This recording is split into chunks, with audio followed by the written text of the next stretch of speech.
Hi, this is Renee, and this is podcast number 9. Welcome to the ITeachBlogging.com blogcast. Your host, Renee Grosskreutz, talks blog all day long and shares it all. No secrets here to help you become a successful blogger. Listen at the end of today's blogcast on how to get your free PDF of Renee's booklet, Tips on Blogging for Business. Now, here's Renee. In this episode, we will recap a tip from the last podcast, a quick SEO tip, and then we are going to get down to it with a conversation about the idea of failing at blogging for a while. Don't get discouraged. It's not as it seems. Tip from podcast number 8. I hear the phrase, eat your frog, all of the time. And I guess that is one way of putting it. As I've discussed in the previous podcast, blogging is my number one item for the day. I put it first because it forces me to focus on it and knock it out before I get on to my clients. You see, it's not that blogging is more important than my clients, not at all. Actually, it's quite the opposite. If I put my frog in front of my urgent, then I get my frog done. Now, let me be clear. I obviously love blogging, hence this podcast, my speaking and, my everything blog. But when it comes down to actual writing part, I get weird. I get nervous. I get, weird. So I put it first so that it forces me not to overthink it. I get it done so that I can move on to the rest of my day. My tip to you is to work out your daily schedule so that blogging does not get put off. My SEO tip for the day. Optimize your social media platforms. We think about optimizing our blog and our blog post. There's a lot of talk about on-page SEO and meta this and meta that, but today I wanted to remind you about your social accounts. My challenge to you is to go back on your Twitter, your Facebook, your LinkedIn, your Tumblr, your Google+, whatever it is, and check out your profile copy. Does it match your blog? Could it be better optimized? Are you using your keywords and your keyword phrases? Now, let's get down to it. As I said in the beginning, we're going to talk about being ready to fail at blogging, at least at the beginning. When you're a beginner blogger, it can be very discouraging, so I want to talk about that a little bit today. Today I was listening to a podcast, and it was about blogging. Imagine that, right? The guest host on this podcast was a blogger named Toni Anderson. She's a blogger called The Happy Housewife. That's pretty cool, right? I will link to her in the show notes with her website, happyhousewife.com. It was a great podcast about blogging, but what really stood out to me the most was her talking to people who were just getting started blogging. She basically said, be ready to fail for quite a while. Do not expect readers for quite some time. And that's what she means by being ready to fail. Failure, I don't see it as failure because to me, if you're failing at blogging, that means you're not doing it. So that's the only way, in my opinion, that you're failing, but I get what she's trying to say and I want to talk about it. Funny thing is, then I was reading a blog post by Buffer App, which is a really cool program you should be using. And they were interviewing top bloggers and asking for blogging advice.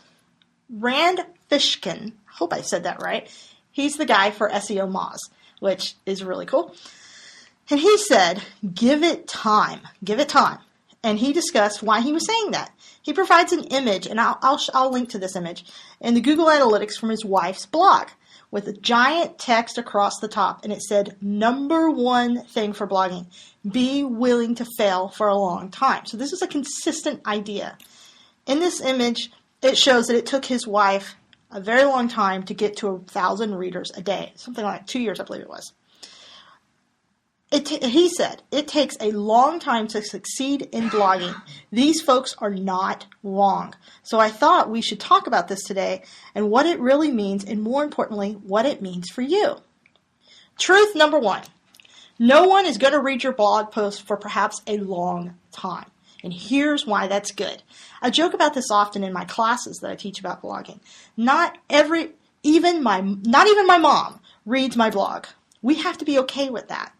While it would be wonderful if you started a new blog and the next day you had 10,000 readers, but unless you're a celebrity or just get damn lucky, that is not going to happen. So folks, let's take advantage of it. This is your time as a new blogger to learn the ropes and get used to things. So it's not all bad. It's really not. So use this time wisely. Discover your true voice. Sometimes as blogger, we have in our head how it should be, how we should sound, what we should say, what our inflection should be. But we are who we are. So we need to get that voice that we've heard out of our head and onto the paper and start sounding like I am not talking our speaking voice here. I'm talking our writing voice. I'm talking about your communication voice. If you have trouble and have a voice that is not really you, if it is not natural to you, then you will have a difficult time sustaining it. You have to find your true, authentic self. So this is the voice of who you really are, the voice that you can speak in and day out. Don't try to be who everybody else thinks you should be. This is important. This time, this blank time, this time with no or few readers is the perfect time. Your voice will come to you as you write more, so just freaking write. Change your mind about a few things. This is the perfect time. This is the time to change your mind. Maybe you want to blog more frequently. Maybe you want to blog less frequently. If you change your frequency now, you will not suffer as much as you will later. Maybe you want to have a stupid video Wednesday and say it with pictures on Friday. Whatever you want to do. This is the time to make those kind of decisions. These type of decisions generally come after you have been in the groove for a while.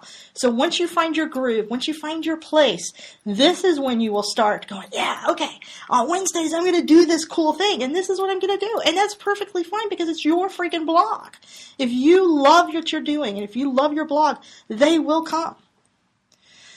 The truth is, you don't want fast growth. Fast growth on a blog generally does not last long. You want to build a group of loyal fans. You want people to love your blog so much that they keep coming back for more. While new visitors are wonderful, you want to focus on getting return visits. If you had sudden fast growth, you will likely not have enough content to sustain those people. It would be like a heartbreak to get 10,000 hits the first week and then that you started blogging, you only have a few blog posts released and ready. God, that would be awful. Think of it like this. You have 2 or 3 or maybe even 5 blog posts and you get 10,000 readers. Boom! Let's say for a moment they loved a post so much that they read the entire thing.